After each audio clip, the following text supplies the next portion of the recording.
home and office for the next 5 years. नवनिर्वाचित राष्ट्रपति श्रीमती द्रौपदी मुर्मू का स्वागत अभिवादन कर रहे हैं निवर्तमान राष्ट्रपति श्री रामनाथ कोविंद, उनकी पत्नी Shrimati Savita Kovind. Warm smiles, warm greetings.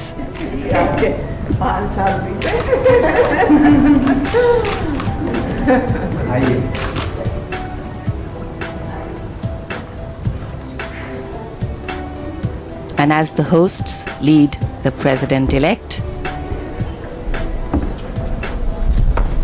towards the President's study, joy writ large on every face. A special moment for everyone here. 5 वर्षों तक निवर्तमान राष्ट्रपति श्री रामनाथ कोविंद का आधिकारिक निवास रहा राष्ट्रपति भवन, और आज से नवनिर्वाचित राष्ट्रपति श्रीमती द्रौपदी मुर्मू का आधिकारिक निवास होगा ये राष्ट्रपति भवन। संसद भवन जाने से पहले उनका औपचारिक स्वागत, राष्ट्रपति भवन में उनका आगमन हुआ है।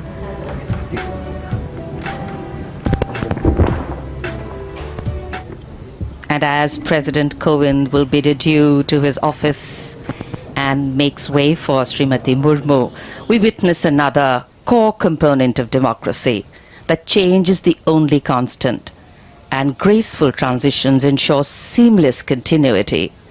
The office of the President of India has a dignity, decorum and gravitas that President Ramnath Kovind has brought in.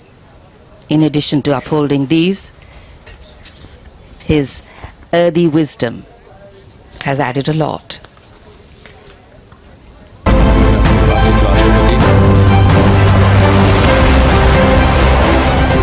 दुनिया के सबसे बड़े लोकतंत्र की प्रथम नागरिक के तौर पर पहली बार एक आदिवासी महिला राष्ट्रपति बैठने जा रही है। देश के सबसे पिछड़े इलाकों में शुमार ओडिशा के मयूरभंज के छोटे से कस्बे रायरंगपुर से ताल्लुक रखने वाली द्रौपदी मुर्मू का रायसीना हिल तक का सफर ये बताने के लिए काफी है कि कैसे उनके संघर्ष ने उन्हें ये मुकाम हासिल करने में मदद की।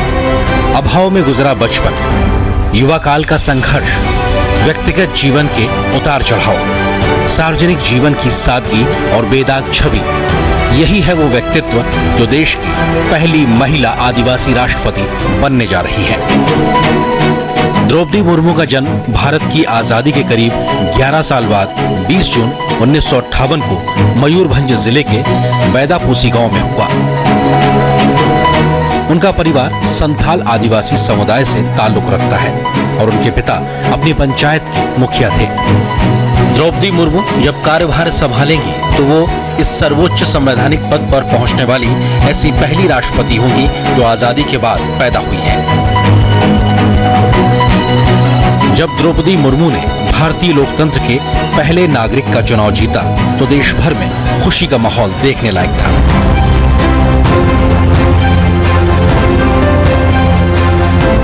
प्रधानमंत्री नरेंद्र मोदी ने भी उनकी जीत को गरीबों, पिछड़ों और हाशिए के लोगों की जीत करार दिया तो उनके प्रशासनिक अनुभव से देश को लाभ मिलने का भरोसा भी जताया।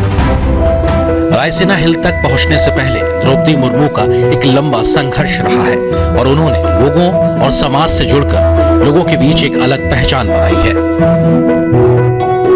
साल 1979 में भुवनेश्वर के रमा देवी महिला कॉलेज से बीए पास करने वाली द्रौपदी मुर्मू ने अपने पेशेवर करियर की शुरुआत उड़ीसा सरकार के लिए क्लर्क की नौकरी से की। तब वह सिंचाई और ऊर्जा विभाग में जूनियर सहायक के पद पर थी। क्लर्क की नौकरी छोड़ने के बाद उन्होंने अपने घर रायरंगपुर में एक शिक्षक के तौर पर भी काम किया।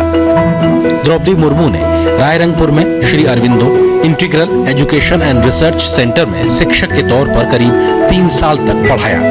एक शिक्षक के तौर पर उनकी मेहनत ने उन्हें इलाके में एक नई पहचान दिलाई।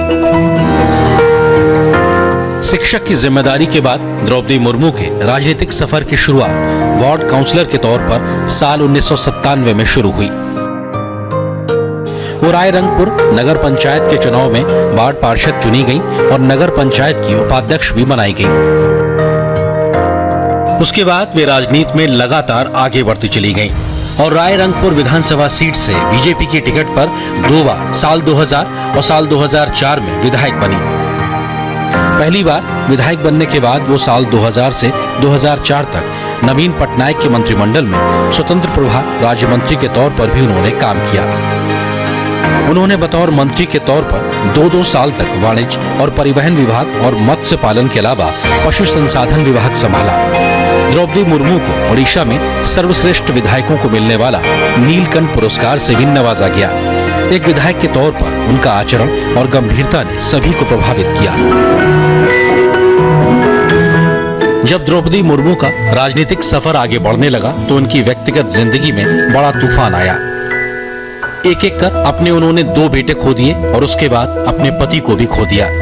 अपने बेटे और पति के खो देने से वो एक तरीके से टूट गई और आध्यात्म की शरण में चली गई। खुद को बिखरने से रोकने के लिए उन्होंने योग और ध्यान का सहारा लिया।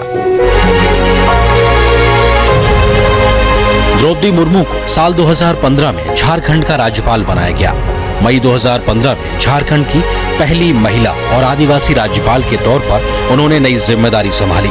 संवैधानिक पद से लेकर सार्वजनिक जीवन में रहते हुए दशकों के सफर में द्रौपदी मुर्मू का जीवन बेदाग रहा है। एक शिक्षिका के रूप में काम करने और सार्वजनिक जीवन में रहकर शिक्षा के महत्व को करीब से समझने के बाद द्रौपदी मुर्मू ने शिक्षा की अलग जगाने का बीड़ा उठाया और एक ट्रस्ट बनाकर शिक्षा के प्रसार पर काम करना शुरू कर दिया। उन्होंने SLS ट्रस्ट के नाम से न सिर्फ स्कूल खोला बल्कि बच्चियों के लिए एक हॉस्टल भी बनाया जिसमें करीब 70 से ज्यादा लड़कियां रहकर पढ़ाई कर रही हैं। आदिवासी इलाके में शिक्षा की अहमियत को बढ़ावा देने के लिए उनके द्वारा शुरू किए गए इस प्रयास का पूरे इलाके में अच्छा असर पड़ा और लड़कियों में शिक्षा के प्रति जागरूकता बढ़ती दिखाई पड़ रही है।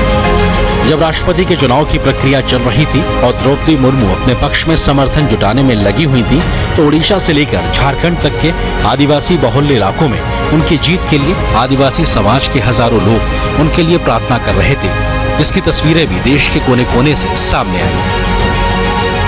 देश के राष्ट्रपति के चुनाव का जब मौका आया तो देश भर के कई सांसदों और विधायकों ने पार्टी लाइन से ऊपर उठकर द्रौपदी मुर्मू का समर्थन किया। इसके पीछे सबसे बड़ी वजह भी उनका सरल और शालीन व्यक्तित्व माना जा रहा है। तो एक आदिवासी महिला के रूप में मंत्री से लेकर राज्यपाल तक के उनके अनुभव को भी देश के कोने कोने से स्वीकारता मिलती दिखी। बेदाग छवि और सख्त प्रशासक के तौर पर भी द्रौपदी मुर्मू ने अपने राजनीतिक विरोधियों के बीच भी जगह बनाई और अपेक्षित वोटों से ज्यादा वोट हासिल करके ऐतिहासिक जीत हासिल की। द्रौपदी मुर्मू का राष्ट्रपति बनना देश की महिलाओं और लड़कियों के लिए प्रेरणा का स्रोत बनेगा तो विकास की धारा में दशकों तक पीछे रह गए आदिवासी समाज के लिए भी आत्मसम्मान का एक नया संबल बनेगा।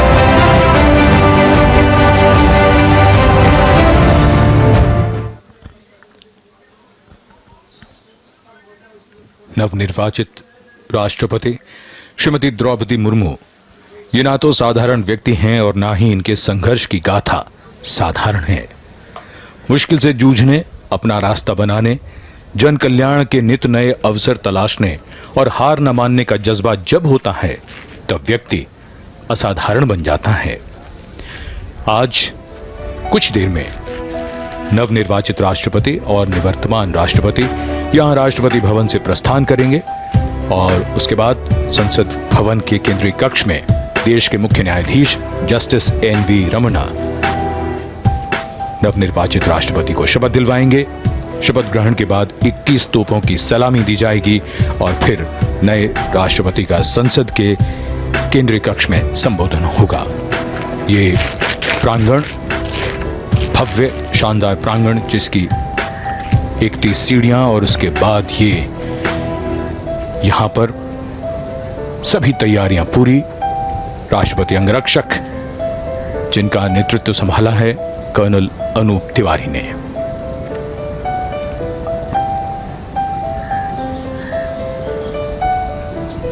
The President's bodyguard ready, awaiting the arrival at this majestic forecourt of Rashtrapati Bhavan of the President and the President-elect. Srimati Droupadi Murmu's coming into Rashtrapati Bhavan as India's 15th president will strengthen the grassroots connect of the country's highest office with those who give democracy its strength. India's people, in not only big towns and cities, but in villages and far-flung areas that are seldom heard of, seen or even thought of, but hold us together as a nation, silently, strictly, and with muted expectations.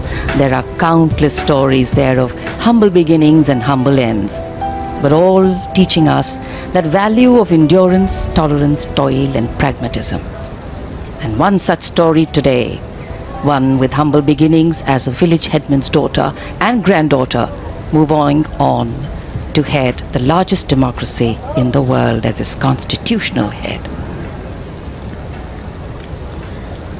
Her story, of course, is inspiring, but the Santhal tribe she hails from has a long history of fighting the British, fighting injustice and fighting with honor.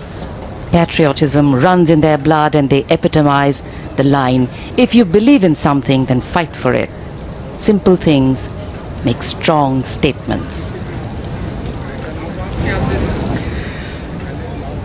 Santhal आदिवासी, संथाल जिन्हें कहा जाता है शांत व्यक्ति, ऐसे हैं ये संथाल आदिवासी और उसी समुदाय से हैं हमारे देश की नवनिर्वाचित राष्ट्रपति श्रीमती द्रौपदी मुर्मू।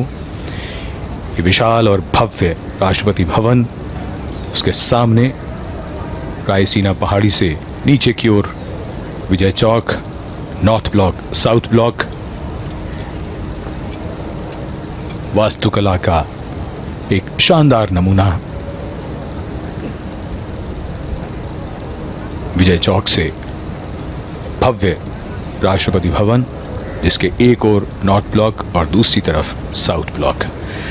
और ये दृश्य खास मौक़ों पर हम सब देखते हैं। आज ऐसा ही विशेष अवसर है और यहाँ निवर्तमान राष्ट्रपति के साथ नवनिर्वाचित राष्ट्रपति श्रीमती द्रौपदी मुर्मू अब कुछ ही समय में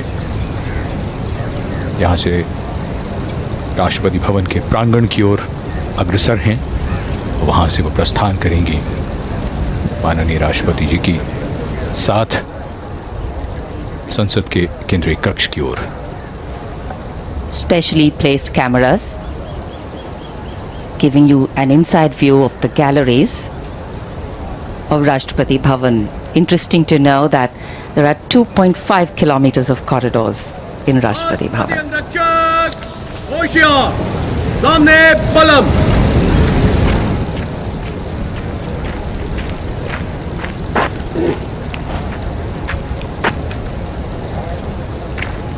In architecture, material influences the expression royal, regal, splendid without being overbearing or overwhelming. The sandstone pink and cream combination used gives a feeling of space and dimension, new meaning. Beautifully synced together, keeping Delhi's climate in mind. We are very blessed to have a lovely light breeze blowing here in the national capital.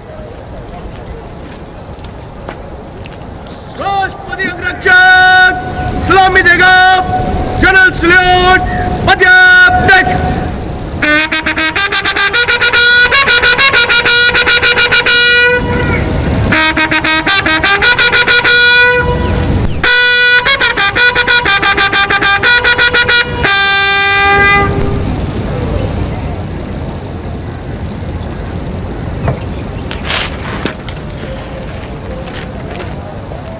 प्रांगण में समारोहिक और औपचारिक गतिविधियां जारी हैं। राष्ट्रपति भवन का प्रांगण, राष्ट्रपति भवन में कुल 227 खंबे हैं और इसका प्रांगण अंग्रेजी के अक्षर टी के आकार का है। मुख्य द्वार से भीतर तक दोनों ओर हरियाली और नहर है, फव्वारे हैं और यहाँ प्रांगण की लाल बजरी कालीन की तरह चमकती हुई लगती है।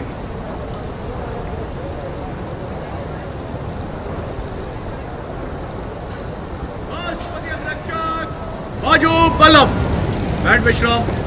प्रांगण के ठीक सामने जो गुंबद है वही दरबार हॉल का गुंबद, जो दूर से ही राष्ट्रपति भवन की पहचान।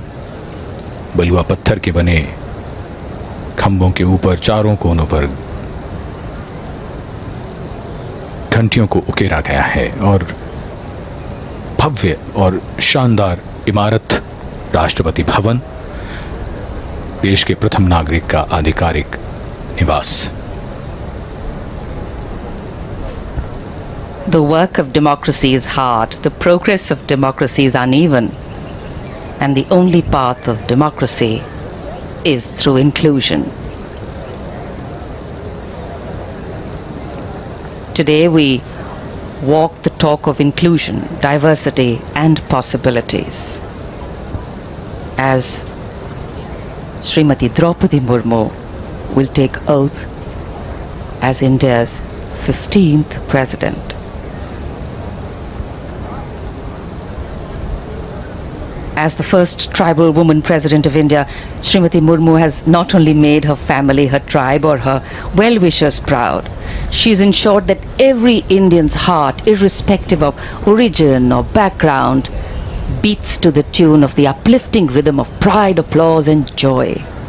We belong to a country that breaks stereotypes, that raises eyebrows in surprise, and that believes in raising the bar for innovating, adapting and coping.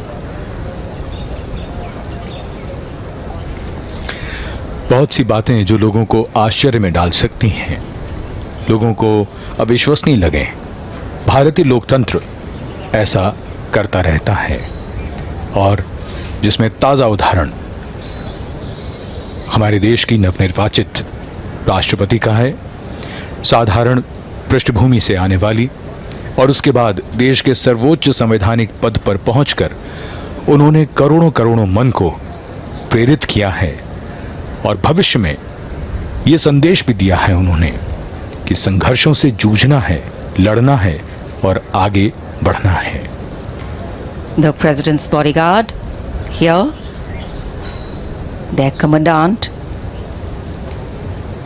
Colonel Anup Tiwari, the second in command, Lieutenant Colonel Ramakant Yadav. राष्ट्रपति अंगरक्षकों की regiment भारतीय सेना की सबसे पुरानी regiment है, और इस रेजिमेंट की स्थापना सन 1773 में वॉरेन हेस्टिंग्स ने की थी। सबसे पहले इसे द गार्ड ऑफ मुगल्स कहा गया था, लेकिन बाद में इसे अनेक नाम दिए गए। इस रेजिमेंट का गठन एक विशिष्ट घुड़सवार यूनिट के रूप में हुआ। स्वतंत्रता के बाद कई बार राष्ट्रपति अंगरक्षक ने अनेक युद्ध में अपने युद्ध कौशल का परिचय दिया। राष्ट्रपति अंगरक्षक के सैनिक समारोहिक औपचारिकताओं में दक्ष हैं, वे प्रशिक्षित घुड़सवार और कुशल टैंक चालक भी हैं। The President's bodyguard on magnificent dark bay and bay-colored mounts. And in fact, the guards are riding steeds that are the tallest held by any mounted unit in the country, at a minimum of 15.5 hands, and these magnificent horses are very well looked after by the 44 Military Veterinary Hospital. A unique, distinct regiment. The personnel are handpicked, all of them at least 6 feet tall. And of course, besides performing ceremonial duties for the President, the officers and men of the bodyguards are trained horsemen, paratroopers and tanksmen. Chushul in 1962, in the Western Theatre in 1965, and in Operation Pavan in Sri Lanka in 1988. They've all seen action there.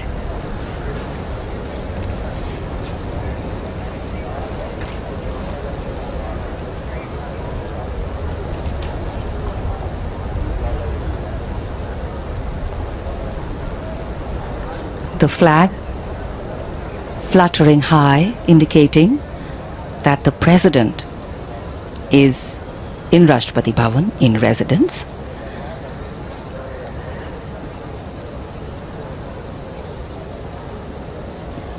equality, freedom, justice, pluralism, tolerance, respect, participation.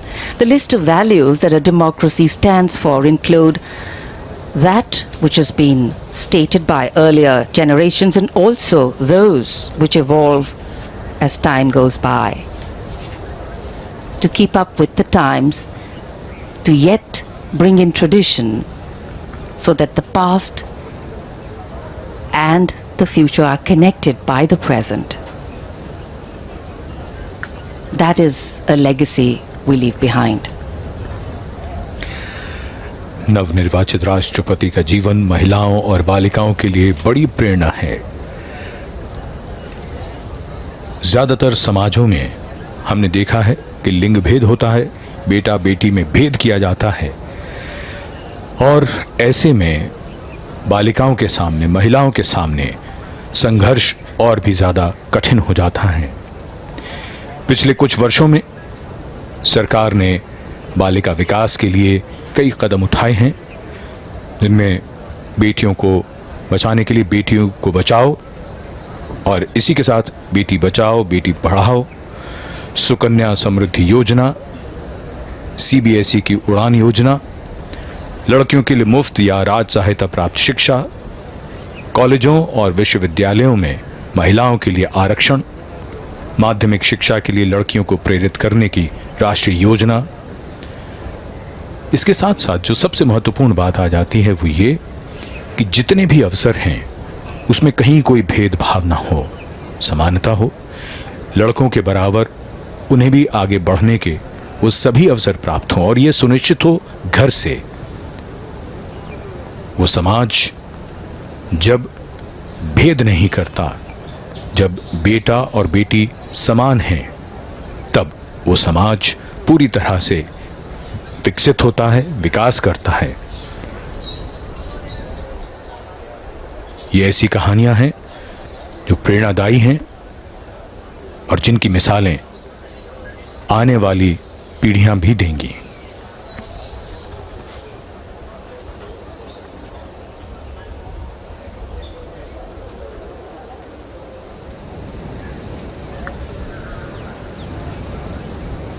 In a short while from now, we shall see the arrival here at the forecourt of the President, Shri Ramnath Kovind, and the President-elect, Srimati Droupadi Murmu.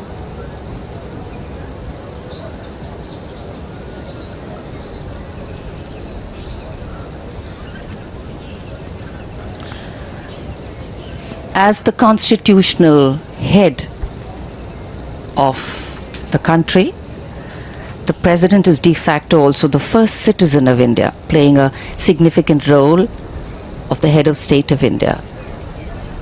The President is also the supreme commander of the three Indian armed forces.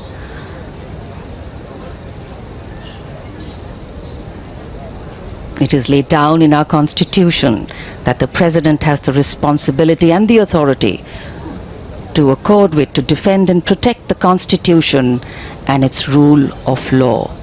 The Constitution, which is the basis of our democracy. The Constitution which shows us the way whenever we tend to get lost. The Constitution which ensures the values of dignity for all, equality, equity, brotherhood, fraternity, and justice.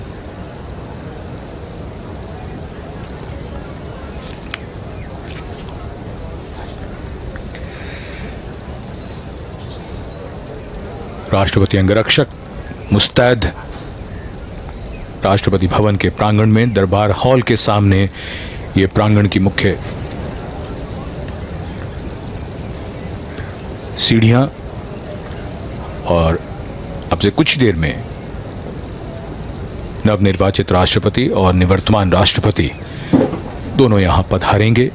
उसके बाद उन्हें राष्ट्रीय salute दिया जाएगा और फिर वो प्रस्थान करेंगे संसद भवन के केंद्रीय कक्ष की ओर। ये दृश्य राष्ट्रपति भवन की ओर से और यहां दरबार हॉल में निवर्तमान राष्ट्रपति और नवनिर्वाचित राष्ट्रपति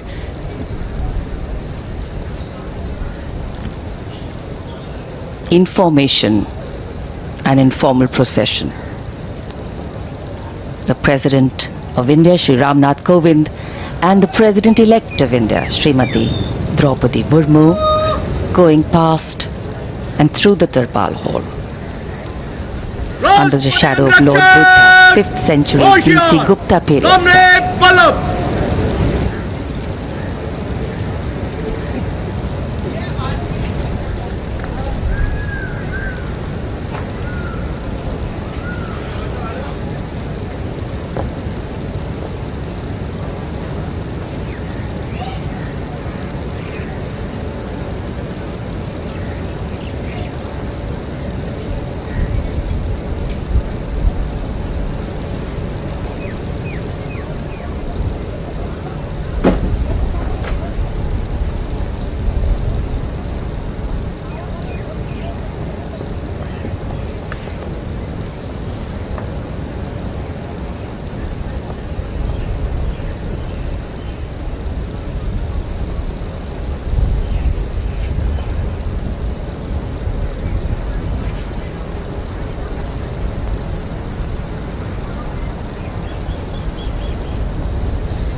The dignitaries moving towards the dais for the national salute. राष्ट्रपति अंगरक्षक सलामी देगा राष्ट्र salute पद्यात्मक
President Ramnath Kovind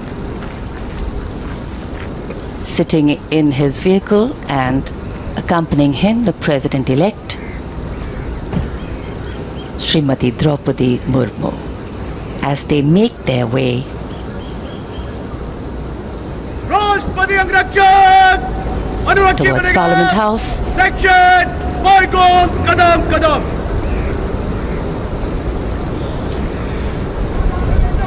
Rashtrapati Bhavan से नवनिर्वाचित राष्ट्रपति श्रीमती द्रौपदी मुर्मू और निवर्तमान राष्ट्रपति श्री रामनाथ कोविंद प्रस्थान कर रहे हैं संसद भवन के केंद्रीय कक्ष की ओर।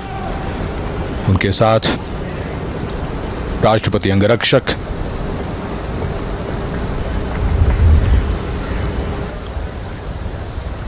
विशाल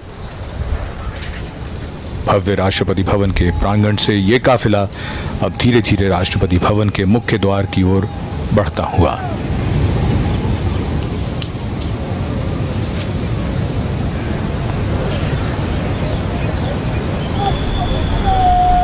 भारत के लोकतंत्र का एक महत्वपूर्ण दिन, खास मौका। देश की 15वीं राष्ट्रपति अब से कुछ ही देर में शपथ लेंगी।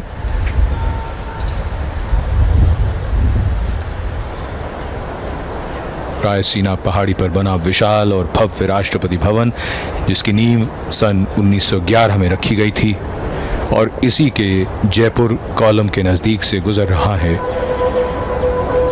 ये काफिला जो अग्रसर है संसद भवन की ओर। The President's limousine is escorted by the President's bodyguard proceeding to gate number 5 of Parliament House. In fact, the 6 Sikh will turn out guard at the southern side of the Jaipur column for departure. Commanding Officer Colonel S.K. Mohanty,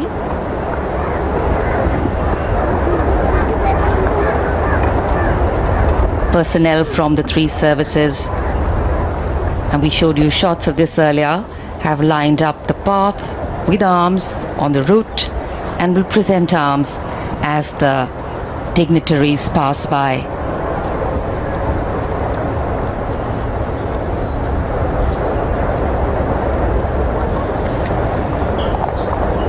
Rashtrapati Bhavan की भव्यता, प्रांगण दोनों ओर नहर और फव्वारे और काफिला धीरे धीरे मुख्य द्वार की ओर बढ़ता हुआ विशाल लोहे का मुख्य द्वार जो विशेष अवसरों पर खोला जाता है, और आज ऐसा ही विशेष अवसर है जब भारत की 15वीं राष्ट्रपति अब से कुछ ही देर में शपथ ग्रहण करेंगी। निवर्तमान राष्ट्रपति श्री रामनाथ कोविंद का कार्यकाल पूरा हो रहा है।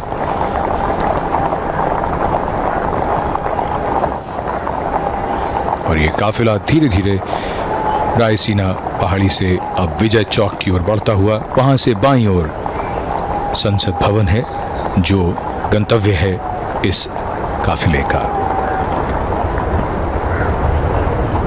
It's a very poignant moment, reflective moment for President Ramnath Kovind, and of course a joyous and celebratory moment for Srimati Murmu, but also knowing that she has a task ahead and to serve the country to the best of her ability. The guard and personnel from the 3 services lining the path with the fundamental responsibility of maintaining the integrity of the Constitution of India. The President of the largest democracy in the world is vested with specific legislative and judicial and financial powers, among many others, to ensure that the sanctity of the Constitution is upheld. And Indian democracy is the result of the great gift our founding fathers gave us. The gift of a constitution that, other than being the longest written constitution in the world, holds in its embrace the firmness to provide us solid and strong roots and the liberalism to give us wings to grow, fly and change. And as we await the swearing-in ceremony of India's 15th President to take place, Srimati Droupadi Murmu will soon hold with her the sacred responsibility of maintaining the integrity of this constitution as the new President of India. ये काफिला रायसीना पहाड़ी से विजय चौक की ओर बढ़ता हुआ और दोनों ओर तीनों सेनाओं के पर्सनल पूरे मार्ग में। बहुत ही खास अवसर, देश के राष्ट्रपति संवैधानिक प्रमुख होते हैं, तीनों सेनाओं के सर्वोच्च कमांडर होते हैं और देश के प्रथम नागरिक होते हैं। बहुत ही खास अवसर जब एक राष्ट्रपति का कार्यकाल पूरा हो रहा है और नई राष्ट्रपति इस पद की जिम्मेदारी अब से कुछ ही देर में ग्रहण करेंगी।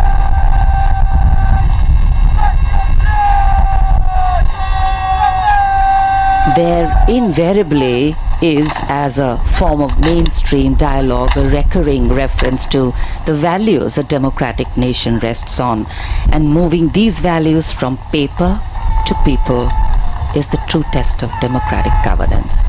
Srimati Murmu, as she will shortly take oath today, will be wanting to ensure that she centers her tenure around these values and principles.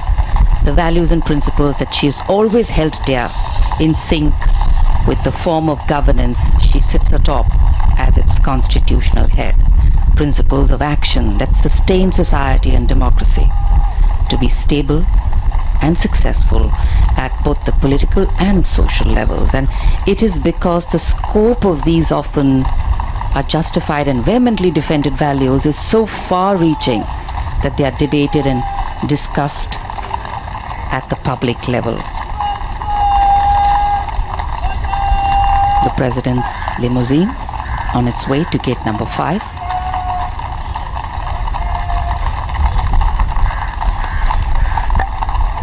जन कल्याण की यात्रा सतत निरंतर चलती रहती है। भारतीय लोकतंत्र के लिए एक बेहद शानदार दिन, जहां सर्वोच्च संवैधानिक पदों पर किस तरीके से हस्तांतरण होता है, ये इसके हम सब गवाह बन रहे हैं, साक्षी बन रहे हैं। और ये हमारे लोकतंत्र की, हमारी लोकतांत्रिक विरासत की ये खूबसूरत तस्वीर।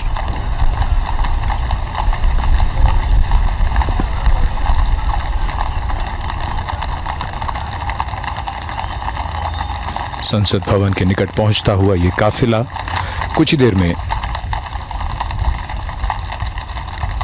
संसद भवन के गेट नंबर 5 पर पहुंचेगा।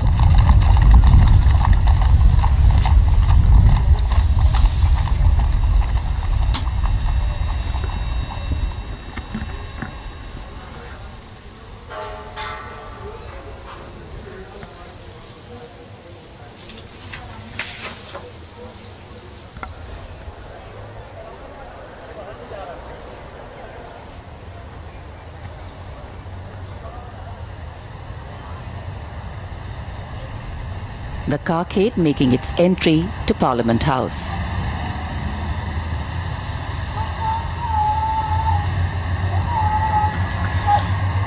संसद भवन में दाखिल होता हुआ ये काफिला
So the Karkir has arrived in the Parliament House. The outgoing President, Mr. Ramnath Kovind, along with the President-elect, Madam Droupadi Murmu, have now reached the venue, the Central Hall of Parliament, wherein, in just a few moments from now, Madam Droupadi Murmu will be sworn in as the 15th President of India.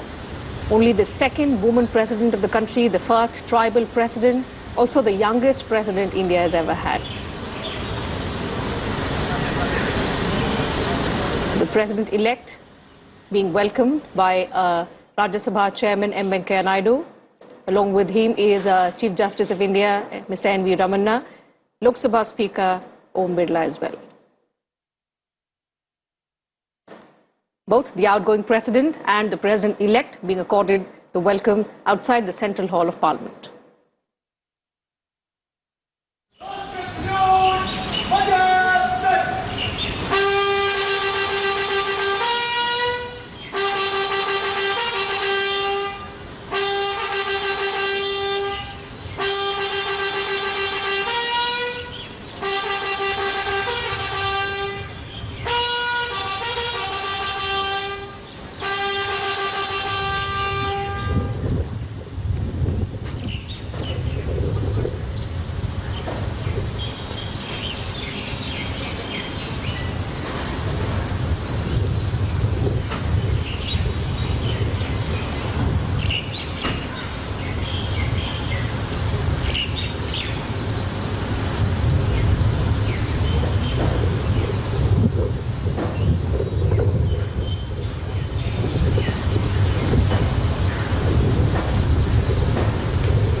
That's the tradition, the discipline that, we see every 5 years when the outgoing President escorts the President-elect from the Rashtrapati Bhavan to the Parliament premises, wherein in the iconic Central Hall of Parliament, the President-elect takes oath of office.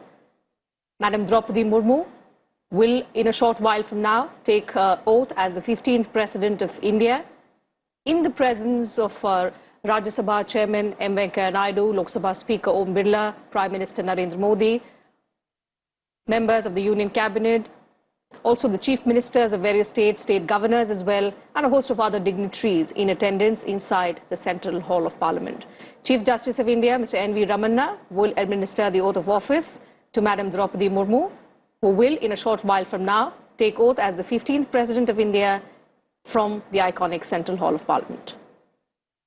बिल्कुल अपने आप में ये ऐतिहासिक तस्वीरें कुछ ही पलों में नवनिर्वाचित राष्ट्रपति द्रौपदी मुर्मू देश के सर्वोच्च संवैधानिक पद की शपथ लेंगी। आजादी के बाद जन्म लेने वाली वो पहली राष्ट्रपति होंगी, साथ ही दूसरी महिला राष्ट्रपति और जनजातीय समुदाय से राष्ट्रपति पद तक का सफर तय करने वाली पहली महिला।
nationalities.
राष्ट्रपति महोदय, आदेश हो तो निर्वाचन आयोग से प्राप्त निर्वाचित राष्ट्रपति के निर्वाचन का प्रमाणन पढ़ा जाए।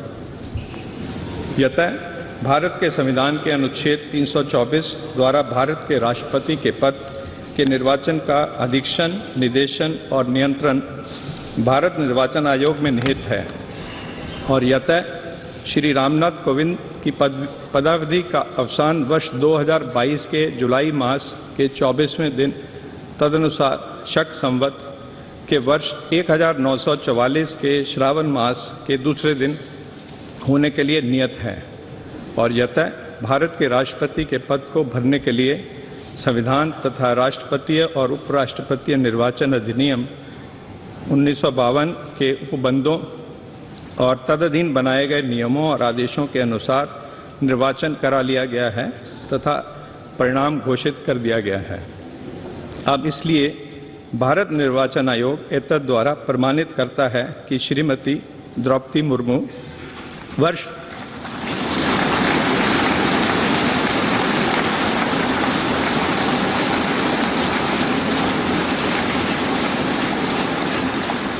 वर्ष 2022 के जुलाई मास के 21वें दिन तदनुसार शक संवत के वर्ष 1944 के आषाढ़ मास के 30वें दिन भारत के राष्ट्रपति पद के लिए सम्यक रूप से निर्वाचित हो गई हैं।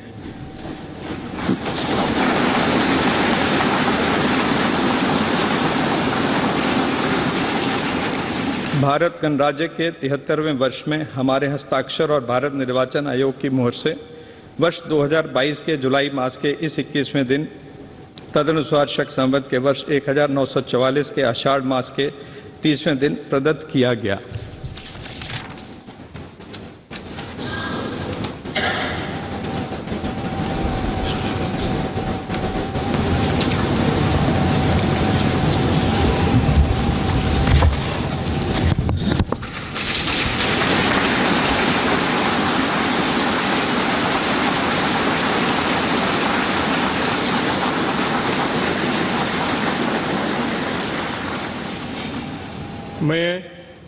मैं द्रौपदी मुर्मू ईश्वर की शपथ लेता हूँ कि मैं श्रद्धापूर्वक भारत के राष्ट्रपति के पद का कार्यपालन करूंगी तथा अपनी पूरी योग्यता से संविधान और विधि का परिरक्षण, संरक्षण और प्रतिरक्षण करूंगी और मैं भारत की जनता की सेवा और कल्याण में निरत रहूंगी।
राष्ट्रपति महोदया, आपका आदेश हो तो आपके पद ग्रहण की उद्घोषणा की जाए और उसे भारत के राजपत्र में प्रकाशित किया जाए। इसकी सूचना प्रमुख सेना केंद्रों तथा विदेश स्थित सभी भारतीय मिशनों, राज्य सरकारों तथा संघ शासित प्रदेशों क्षेत्रों के प्रशासकों को भेजी जाए। भारत सरकार के सभी मंत्रालयों और विभागों को भी सूचना तथा आवश्यक आदेश जारी करने हेतु भेजा जाए।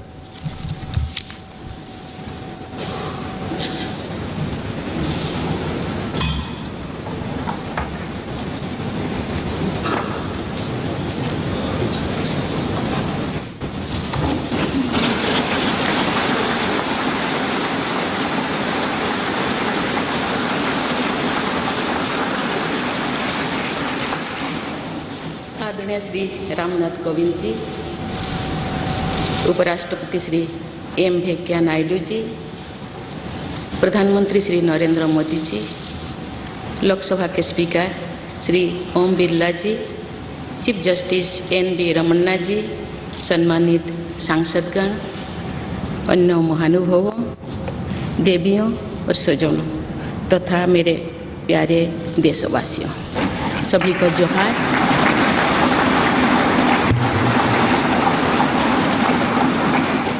भारत के सर्वोच्च संवैधानिक पद पर निर्वाचित करने के लिए मैं सभी सांसदों और सभी विधानसभा सदस्यों का हार्दिक आभार व्यक्त करती हूँ। आपका मत देश के करोड़ों नागरिकों के विश्वास की अभिव्यक्ति है।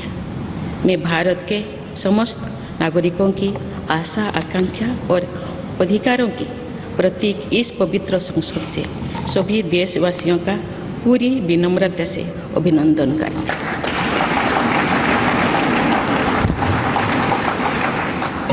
आपकी आत्मीयता, आपका विश्वास और आपका सहयोग मेरे लिए इस नए दायित्व का निभाने में मेरी बहुत बड़ी ताकत रहेगी। मुझे राष्ट्रपति के रूप में देश ने एक ऐसे महत्वपूर्ण कालखंड में चुना है जब हम अपनी आज़ादी का अमृत महोत्सव मना रहे हैं।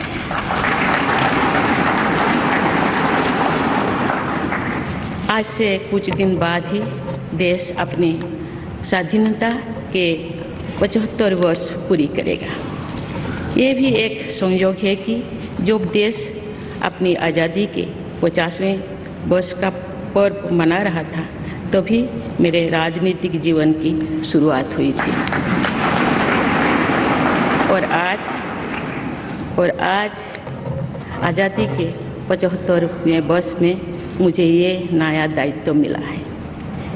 ऐसे ऐतिहासिक समय में जब भारत अगले 25 वर्षों के विजन को हासिल करने के लिए पूरी ऊर्जा से जुटा हुआ है, मुझे ये जिम्मेदारी मिलना मेरा बहुत बड़ा सौभाग्य है। मैं देश की ऐसी पहली राष्ट्रपति भी हूँ जिसका जन्म आज़ाद भारत में हुआ है। हमारे स्वाधीनता सेनानियों ने आज़ाद हिंदुस्तान के हम नागरिकों से जो अपेक्षाएं की थी, उनकी पूर्ति के लिए इस अमृत काल में हमें तेज गति से काम करना होगा। इन 25 वर्षों में अमृतकाल की सिद्धि का रास्ता 2 पटरियों पर आगे बढ़ेगा, सबका प्रयास और सबका कर्तव्य।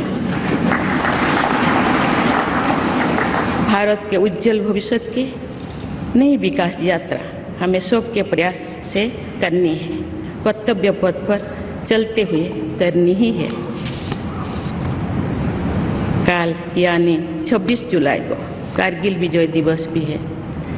ये दिन भारत की सेनाओं के शौर्य और संयम दोनों का ही प्रतीक है।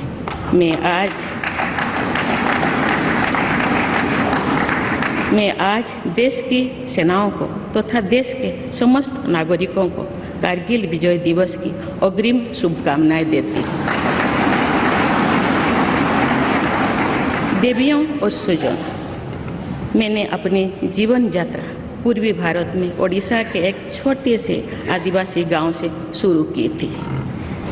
मैं जिस पृष्ठभूमि से आती हूँ वहाँ मेरे लिए प्रारंभिक शिक्षा प्राप्त करना भी एक सपने जैसा ही था, लेकिन अनेक बाधाओं के बावजूद मेरा संकल्प दृढ़ रहा और मैं कॉलेज जाने वाली अपने गांव की पहली बेटी थी।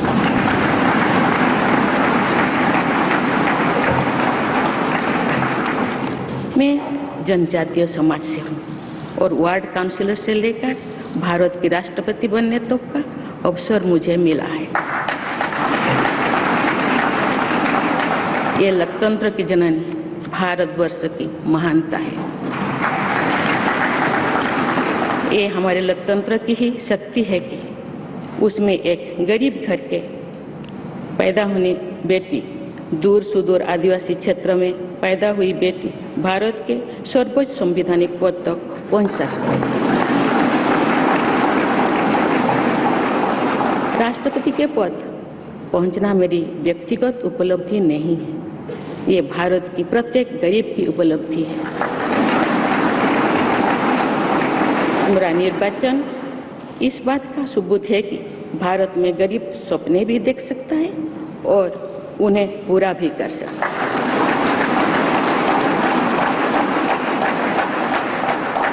और ये मेरे लिए बहुत संतोष की बात है कि जो सदियों से वंचित रहे, जो जीवन विकास के लाभ से दूर रहे, वे गरीब, दलित, पिछड़े तथा आदिवासी मुझे ये अपना प्रतिबिंब देख सकते हैं। मेरे इस निर्वाचन में देश के गरीब व का आशीर्वाद शामिल है। देश की करोड़ों महिलाओं और बेटियों के सपनों और सामर्थ्य की झलक है। मेरे इस निर्वाचन में पुराने लीग से हटकर नए रास्ते पर चलने वाले भारत के आज के युवाओं का साहस भी शामिल है। ऐसे प्रगतिशील भारत का नेतृत्व करते हुए आज मैं खुद को गौरवान्वित महसूस कर रही हूँ। मैं आज समस्त देशवासियों को, विशेषकर भारत के युवाओं को तथा भारत की महिलाओं को ये विश्वास दिलाती हूँ कि इस पद पर कार्य करते हुए मेरे लिए उनके हित सर्वोपरि होंगे। देवियों और स्वजनों, मेरे सामने भारत के राष्ट्रपति पद की ऐसी महान विरासत है जिसने विश्व में भारतीय लोकतंत्र की प्रतिष्ठा का निरंतर मजबूत किया है। देश के प्रथम राष्ट्रपति डॉक्टर राजेंद्र प्रसाद से लेकर श्री रामनाथ कोविंद जी तक अनेक विभूतियों ने इस पद को सुशोभित किया है। इस पद के साथ साथ देश ने इस महान परंपरा के प्रतिनिधित्व का दायित्व भी मुझे सौंपा है। संविधान के आलोक में मैं पूरी निष्ठा से अपने कर्तव्यों का निर्वहन करूंगी। मेरे लिए भारत के लोकतांत्रिक सांस्कृतिक आदर्श और सभी देशवासी हमेशा मेरे ऊर्जा के स्रोत रहेंगे। देवियों और स्वजनों, हमारे संवैधानिक संग्राम में, स्वाधीनता संग्राम में एक राष्ट्र के तौर पर भारत की नई यात्रा की रूपरेखा तैयार की है। हमारा स्वाधीनता संग्राम उन संघर्षों और बलिदानों की अविरल धारा है जिसने आज़ाद भारत के लिए कितनी ही आदर्शों और संभावनाओं की सिंचा था। पूज्य बापू ने हमें स्वराज, स्वदेशी, स्वच्छता और सत्याग्रह द्वारा भारत के सांस्कृतिक आदर्शों की स्थापना का मार्ग दिखाया था। नेताजी सुभाष चंद्र बोस, नेहरू जी, सरदार पटेल, बाबा साहेब अम्बेडकर, भगत सिंह, सुखदेव, राजगुरु, चंद्रशेखर आजाद जैसे अनगिनत स्वाधीनता सेनानियों ने हमें राष्ट्र के स्वाभिमान को सर्वोपरि रखने की शिक्षा दी थी। रानी लक्ष्मीबाई, रानी वेलु नाचियार, रानी गाईदिन्लु और रानी चेन्निमा जैसी अनेकों वीरांगनाओं ने राष्ट्र इच्छा और राष्ट्र निर्माण में नारी शक्ति की भूमिका को नई ऊर्जा दी है। संथाल क्रांति, पाइक क्रांति से लेकर कोल क्रांति और भील क्रांति ने स्वतंत्रता संग्राम में आदिवासी योगदान को और सशक्त किया। सामाजिक उत्थान एवं देश प्रेम के लिए धरती आबा भगवान बिरसा मुंडा जी के बलिदान से हमें प्रेरणा मिली थी। मुझे खुशी है कि आज़ादी की लड़ाई में जनजातीय समुदाय के योगदान को समर्पित अनेक म्यूजियम देश भर में बनवाया जा रहा है। देवियों और स्वजनों, एक संसदीय लोकतंत्र के रूप में 75 वर्ष में भारत ने प्रगति के संकल्प को सहभागिता एवं सर्वसम्मति से आगे बढ़ाया है। विविधताओं से भरे अपने देश में हम अनेक भाषा, धर्म, संप्रदाय, खान पान, रहन सहन, रीति रिवाजों का अपनाते हुए एक भारत श्रेष्ठ भारत के निर्माण में सक्रिय है।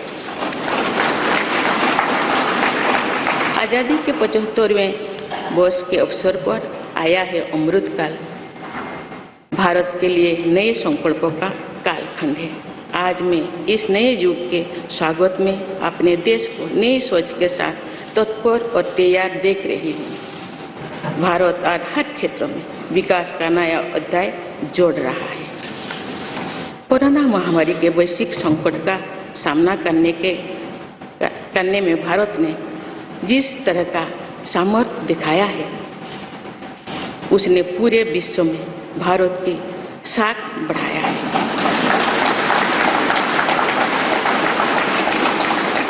हम हिंदुस्तानियों ने अपने प्रयासों से न सिर्फ इस वैश्विक चुनौती का सामना किया, बल्कि दुनिया के सामने नई मापदंड भी स्थापित की। कुछ दिन पहले भारत ने कोरोना वैक्सीन की 200 करोड़ डोज लगाने का कीर्तिमान बनाया। इस पूरी लड़ाई में भारत के लोगों ने जिस संयम, साहस और सहयोग का परिचय दिया, वो एक समाज के रूप में हमारी बढ़ती हुई शक्ति और संवेदनशीलता का प्रतीक है। भारत ने इन मुश्किल हालात में न केवल खुद को संभाला, बल्कि दुनिया की मदद भी की। कोरोना महामारी से बने माहौल में आज दुनिया भारत को नए विश्वास से देख रही है। दुनिया की आर्थिक स्थिरता के लिए, सप्लाई चेन की सुगमता के लिए और वैश्विक शांति के लिए दुनिया को भारत से बहुत उम्मीदें हैं। आगामी महीनों में भारत अपनी अध्यक्षता में G20 ग्रुप की मेजबानी भी करने जा रही है। इसमें दुनिया के 20 बड़े देश भारत की अध्यक्षता में वैश्विक विषयों पर मंथन करेंगे। मुझे विश्वास है भारत में होने वाले इस मंथन से जो निष्कर्ष और नीतियाँ निर्धारित होंगे, उनसे आने वाले दशकों की दिशा तय होगी। देवियों और स्वजनों, 200 पहले मुझे रायरंगपुर में श्री अरबिंदो इंटीग्रल स्कूल में शिक्षक के रूप में कार्य करने का अवसर मिला था। कुछ ही दिनों के बाद श्री अरबिंदो जी की 150वीं जन्म जयंती मनाई जाएगी। शिक्षा के बारे में श्री अरबिंदो के विचारों ने मुझे निरंतर प्रेरित किया है। जन प्रतिनिधि के रूप में विभिन्न पदों पर कार्य करते हुए और फिर राज्यपाल के रूप में भी मेरा शिक्षण संस्थानों के साथ सक्रिय जुड़ाव रहा है। मैंने देश के युवाओं के उत्साह और आत्मबल को करीब से देखा है। हम सभी के श्रद्धेय अटल जी कहा करते थे कि देश के युवा जब आगे बढ़ते हैं तो वे सिर्फ अपने ही भाग्य नहीं बनाते बल्कि देश का भी भाग्य बनाते हैं।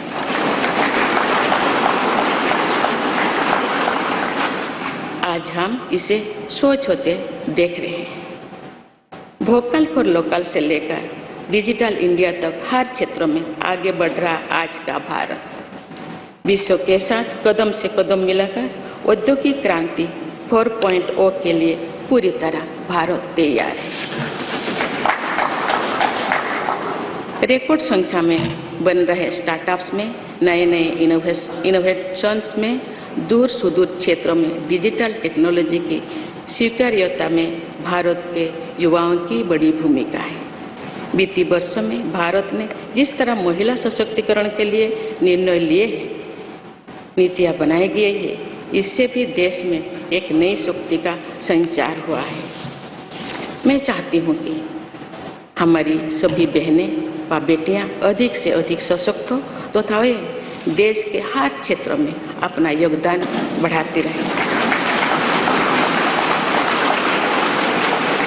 मैं अपने देश के युवाओं से कहना चाहती हूँ कि आप न केवल अपने भविष्य का निर्माण कर रहे हैं बल्कि भविष्य के भारत की नींव भी रख रहे हैं। देश के राष्ट्रपति के तौर पर मेरा हमेशा आपको पूरा सहयोग रहेगा। देवियों और सुजों, विकास और प्रगतिशीलता का अर्थ निरंतर आगे बढ़ना होता है, लेकिन साथ ही अपने अतीत का ज्ञान भी उतना ही आवश्यक है। आज जब विश्व सस्टेनेबल प्लैनेट की बात कर रहे हैं तो उसमें भारत की प्राचीन परंपराओं, हमारे अतीत की सस्टेनेबल लाइफस्टाइल की भूमिका और बढ़ जाती है। मेरा जन्म तो उस जनजातीय परंपरा से हुआ है जिसने हजारों वर्ष से प्रकृति के साथ तालमेल बनाकर जीवन को आगे बढ़ाया है। मैंने जंगल और जलाशयों के महत्व को अपने जीवन में महसूस किया है। हम प्रकृति से जरूरी संसाधन लेते हैं और उतनी ही श्रद्धा से प्रकृति से सेवा भी करते हैं। यहाँ संवेदनशीलता का आज वैश्विक अनिवार्यता बन गया है। मुझे इस बात की प्रसन्नता है कि भारत पर्यावरण संरक्षण के क्षेत्र में विश्व का मार्गदर्शक बन रहा है। देवियों और स्वजन, मैंने अपने अब तक के जीवन में जौन सेवा में ही जीवन की सार्थकता को अनुभव किया है। श्री जगन्नाथ क्षेत्र के एक प्रख्यात कवि भीम भोई जी की कविता की एक पंक्ति है, मो जीवन पचे नर के पड़ी था जगत उद्धार।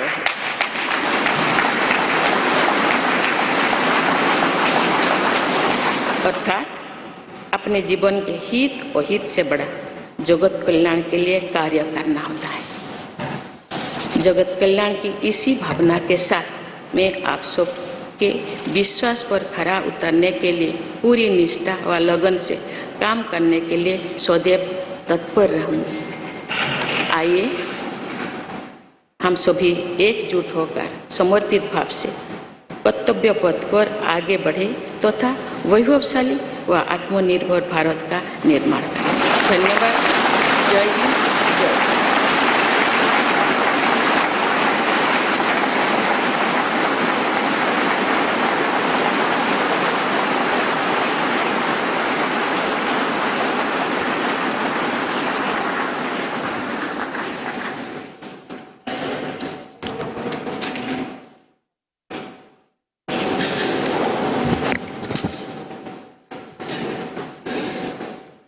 Honorable President, Srimati Droupadi Murmu ji, respected Sri Ramnath Kovind ji, Prime Minister Sri Narendra Bhai Modi ji, Speaker of Lok Sabha Sri Om Birla ji, Chief Justice of India Sri N.V. Ramana ji, respected parliamentarians, other dignitaries, brothers and sisters, and my dear fellow citizens, Namaskar. Madam President, you have just addressed the members of the Parliament. I wish to read a few paragraphs from the English version of the address, and the rest may be considered as read in view of the time constraint. I express my heartfelt gratitude to all members of Parliament and legislative assemblies for electing me to the highest constitutional post of India. Brothers and sisters, we have to work at a fast pace in this Amrit Kal to fulfill the expectations of our freedom fighters from the citizens of independent India.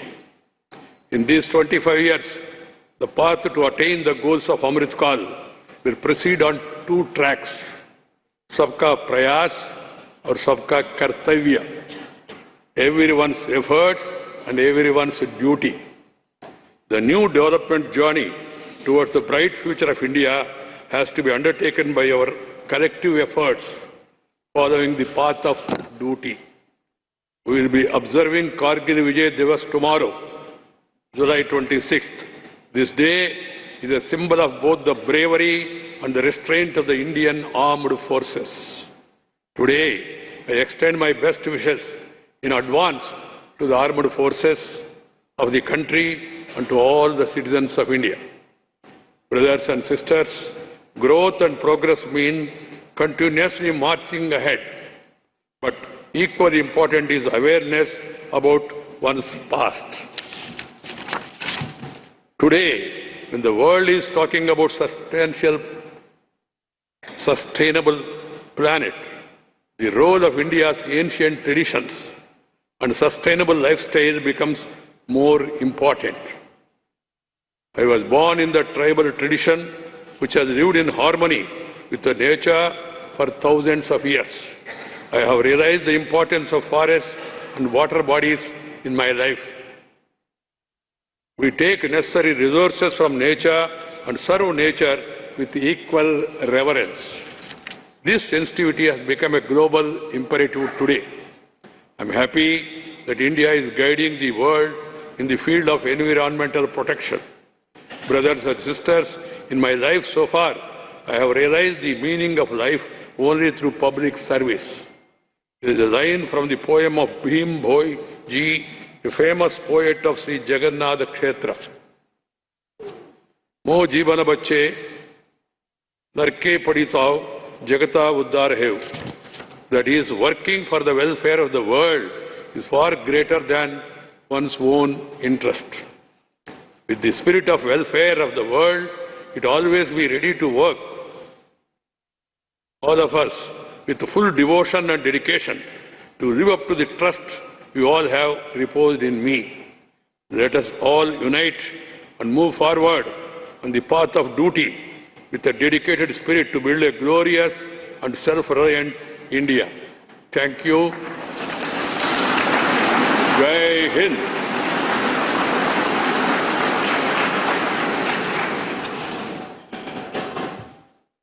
राष्ट्रपति महोदय, आपकी आज्ञा हो तो समारोह की कार्यवाही समाप्त की जाए।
नमस्ते करेंगे।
So 25th of July, yet again going down in Indian history as a significant day. The 10th successive president to have been sworn in today. Madam Droupadi Murmu was sworn in as the 15th president of India a short while ago. The oath of office was administered to her by Chief Justice of India, N.V. Ramana. The ceremony has now concluded. In fact, after the oath-taking ceremony, which was followed by a 21-gun salute and the first address of the 15th president, which was then, excerpts of which were also translated in English and read out by Vice President and Rajya Sabha Chairman Mr. M. Venkaiah Naidu. The ceremony in the Central Hall of Parliament has now concluded, and as you can see, the 14th President of India, Mr. Ramnath Kovind, the new President, Madam President Murmu, along with other dignitaries now leaving for the Rashtrapati Bhavan.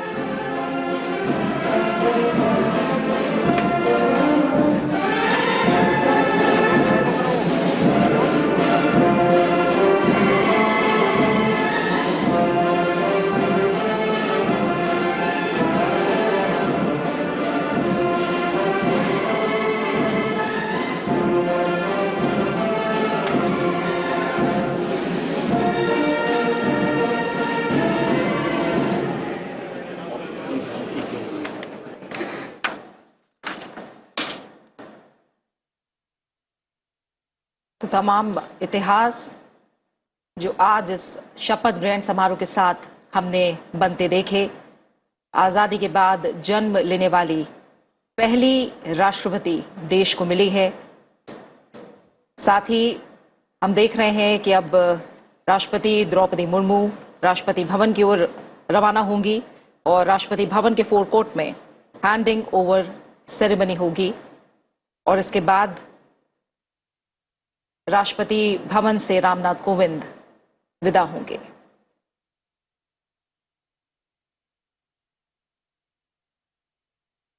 Draupadi Murmu देश की 15वीं राष्ट्रपति बन गई हैं। संसद भवन से ये सीधी तस्वीरें आप देख पा रहे हैं। देश में दूसरी बार सर्वोच्च पद पर महिला आसीन हुई हैं। कई मायनों में आज हमने इतिहास को बनते देखा है और तमाम बड़ी बातें जो आज राष्ट्रपति पद की शपथ लेने के बाद राष्ट्रपति द्रौपदी मुर्मू ने कही हैं। उन्होंने नई भारत की नई तस्वीर का जिक्र किया और कहा कि वो तमाम देशवासियों की जो आशाएं हैं, आकांक्षाएं हैं, उनका अभिनंदन करती हैं। और सबसे बड़ी बात कि एक महत्वपूर्ण कालखंड है जिस दिन उन्होंने राष्ट्रपति पद की शपथ ली है। देश आज़ादी का अमृत महोत्सव मना रहा है।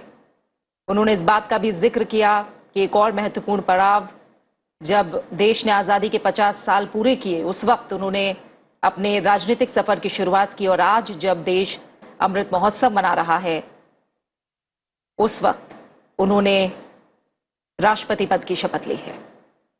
Absolutely, and significantly, as the new Commander-in-Chief of the Indian Armed Forces, the President also hailed the contribution, the grit, the valor of the security forces, the Indian Armed Forces, who continue to guard us. And as 26th of July is remarkable in Indian history, we celebrate Kargil Vijay Divas on this very day. Just a day before that, Madam President Murmu has taken oath as the 15th President. And the President in India is the Commander of the Indian Armed Forces.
Shrimati Draupadi Murmu ने शपथ ले ली है और अब देश की 15वीं राष्ट्रपति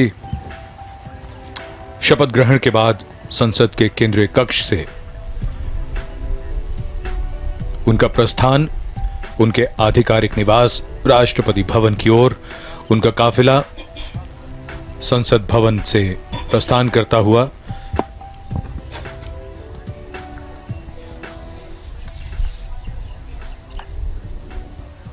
25 जुलाई 2022 का दिन इतिहास में दर्ज होता हुआ देश के छठे राष्ट्रपति नीलम संजीव रेड्डी ने 25 जुलाई 1977 को शपथ ली थी।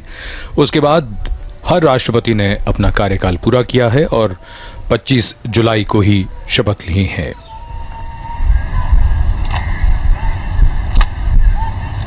राष्ट्रपति अंगरक्षक राष्ट्रपति के काफिले के आगे आगे और उनके साथ नई राष्ट्रपति श्रीमती द्रौपदी मुर्मू अपने आधिकारिक निवास राष्ट्रपति भवन की ओर, ये काफिला विजय चौक से अब रायसीना पहाड़ी की ओर बढ़ता हुआ। Srimati Droupadi Murmu is now the 15th President of the Republic of India. She now sits as the constitutional head of the nation.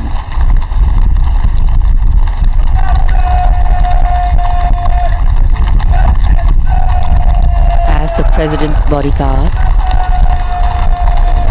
escort the President's carcade towards Rashtrapati Bhavan. Personnel of the armed forces lined on either side of the path, going up the Raisina hill, salute and present arms.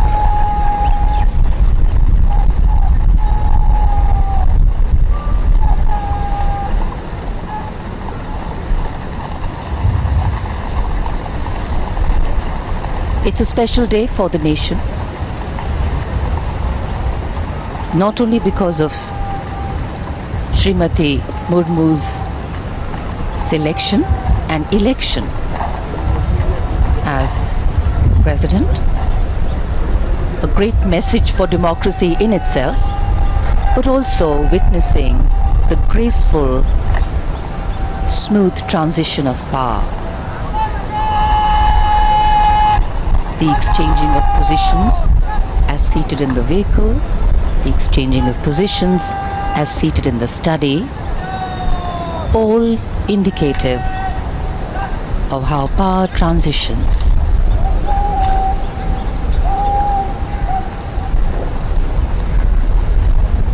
The seat of power, the North Block, the South Block, the seat of governance,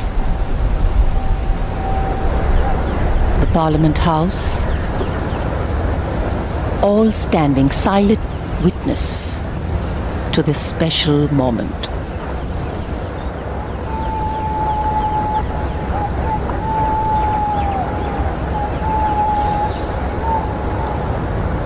ये समारोह बेहद भव्य और परंपरा से भरा हुआ। इसमें ध्यान से देखें तो ये समझ में आएगा कि किस तरह शपथ ग्रहण से पहले और बाद में जो क्रम होता है पूर्व राष्ट्रपति का और वर्तमान राष्ट्रपति का, वो किस प्रकार से बदलता है। और यही हमारे इस प्रजातंत्र की विशेषता है, जहां हस्तांतरण सर्वोच्च संवैधानिक पद पर जिस प्रकार से होता है वो मिसाल है। और पारंपरिक भव्यता के साथ इन कर्तव्यों का निर्वाह किया जाता है।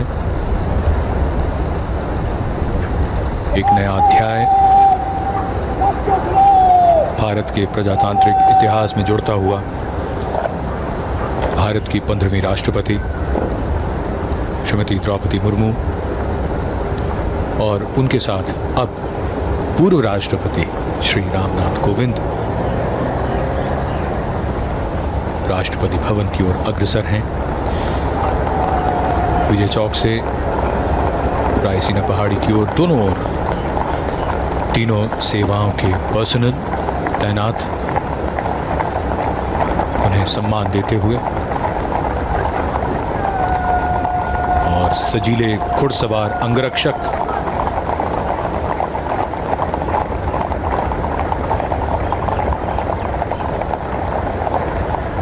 रायसीना पहाड़ी पर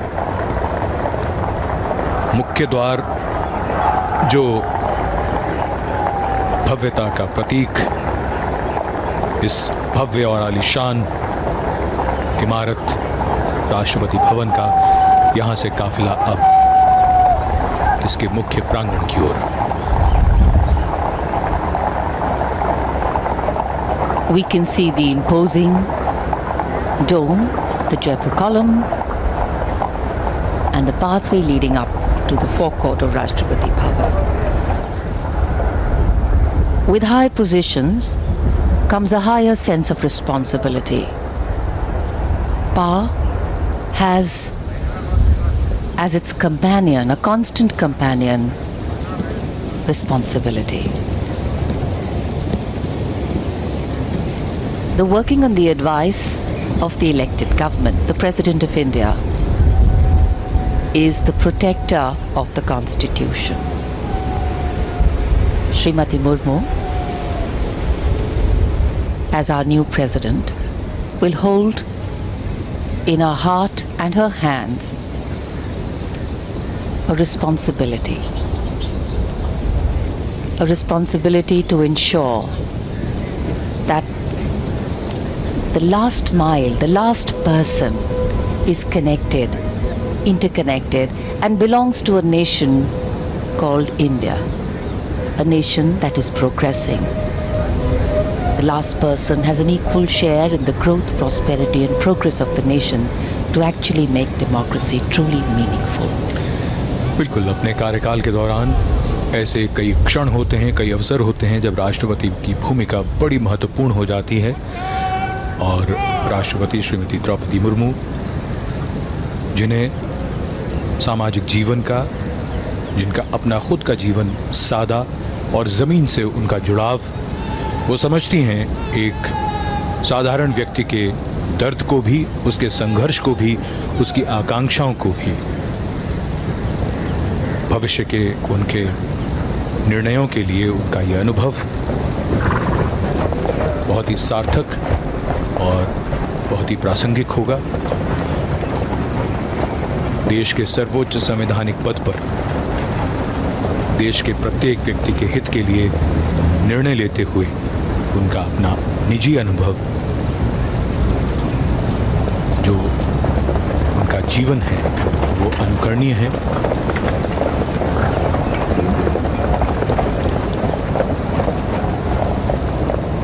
In fact, Srimati Droupadi Murmu started her political career at the grassroots levels as a councillor. And after that, her movement upwards, also as the first woman governor of Jharkhand. She has faced immense challenges. She has had to take many important decisions. But now she will be keeping the nation and the constitution ahead of all her decisions. Arriving here at the forecourt of Rashtrapati Bhavan, to her official residence now.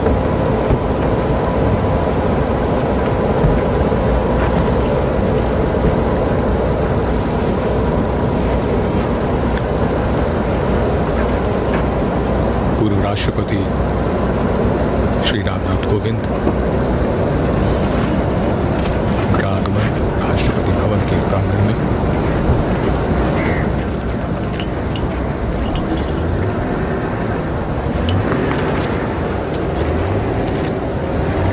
राष्ट्रपति श्रीमती द्रौपदी मुर्मू राष्ट्रपति अंगरक्षक सलामी देगा। राष्ट्रीय salute Madhya take.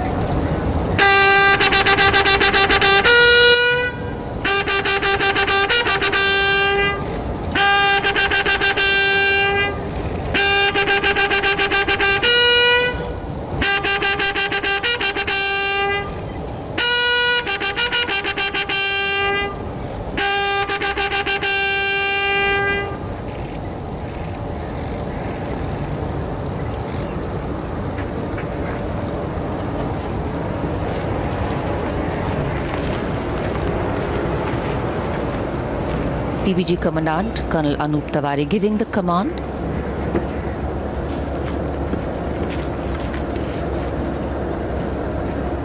The President of India, Srimati Droupadi Murmu, boarding her vehicle along with former President Shri Ramnath Kovind.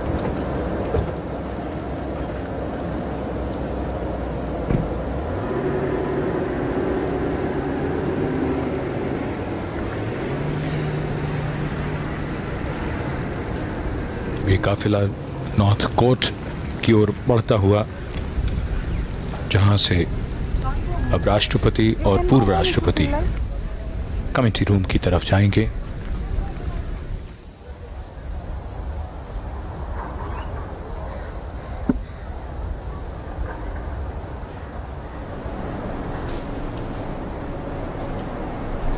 Here at the North Court, awaiting the arrival of the new president, personnel and staff of Rashtrapati Bhavan.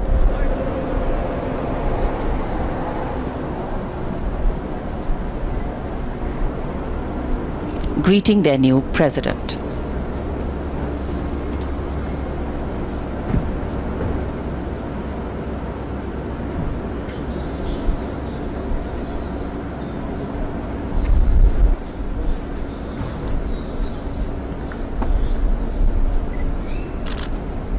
Rashtrapati Bhavan स्वागत कर रहा है नए राष्ट्रपति का, श्रीमती द्रौपदी मुर्मू और उनके साथ पूर्व राष्ट्रपति Shri Ramnath Kovind.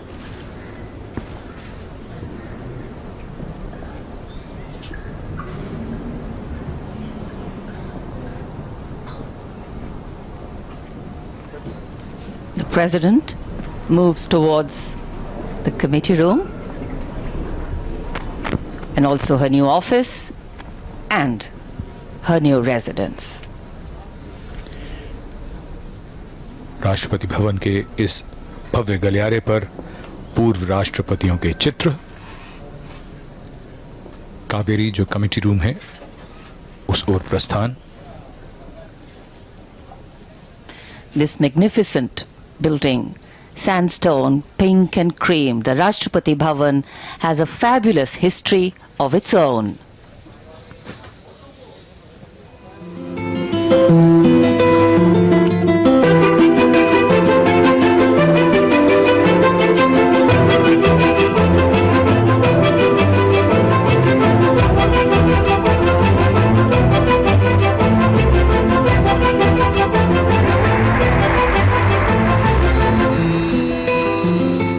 Welcome to Rashtrapati Bhavan, the office and home of the President of India.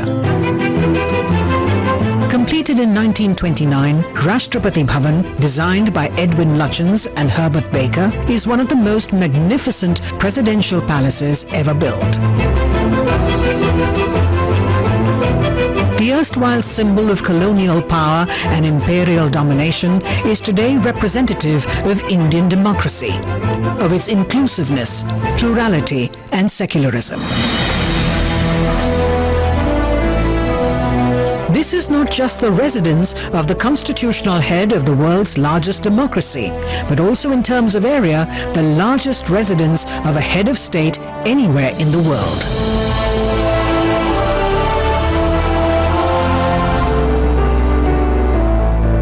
The office of the President is called the Study. This is the formal meeting place for the President where he receives his guests and visitors. Murals by eminent artist Sukumar Bose inspired the look and color scheme of the Study. Gifts received by various presidents adorn the Study.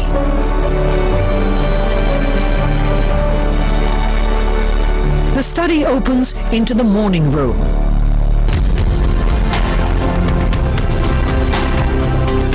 The President meets dignitaries here.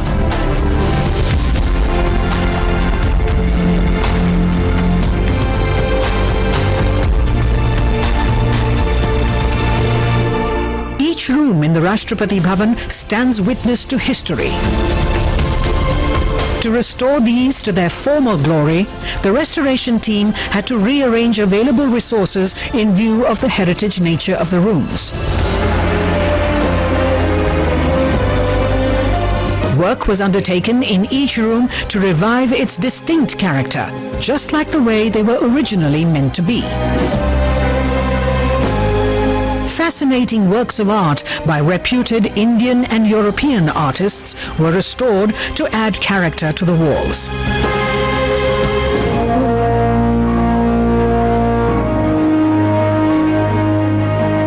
Darbar Hall is where the first government of independent India was sworn in.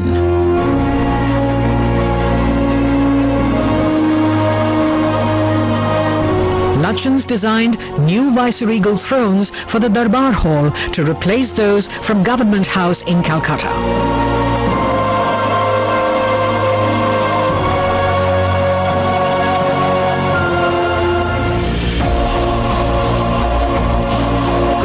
With new flags, paintings and a warm look, Darbar Hall has regained its past grandeur and is now used for hosting civil and defence investiture ceremonies and for conferment of other national and international awards.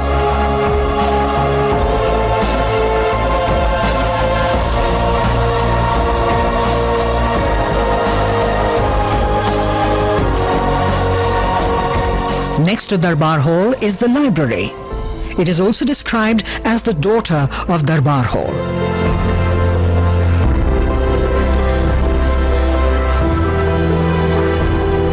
Besides priceless publications from the 19th century onwards, it also has more than 2,000 rare books.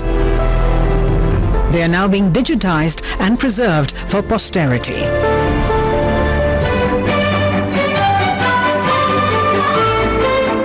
Ashoka Hall was originally built as a state ballroom.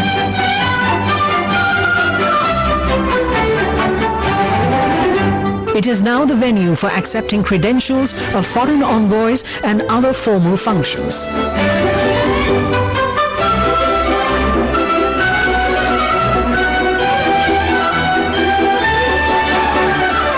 Embellishments on the ceilings, carpets and chandeliers reveal the stately splendor of the room.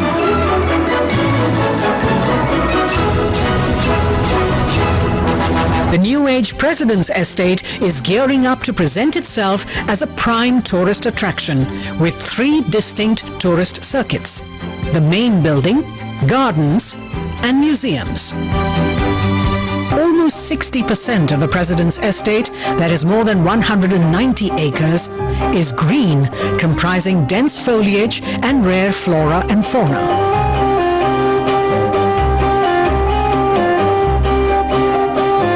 Besides the spiritual, herbal, cactus and nakshatra gardens, it includes the sprawling Mughal gardens.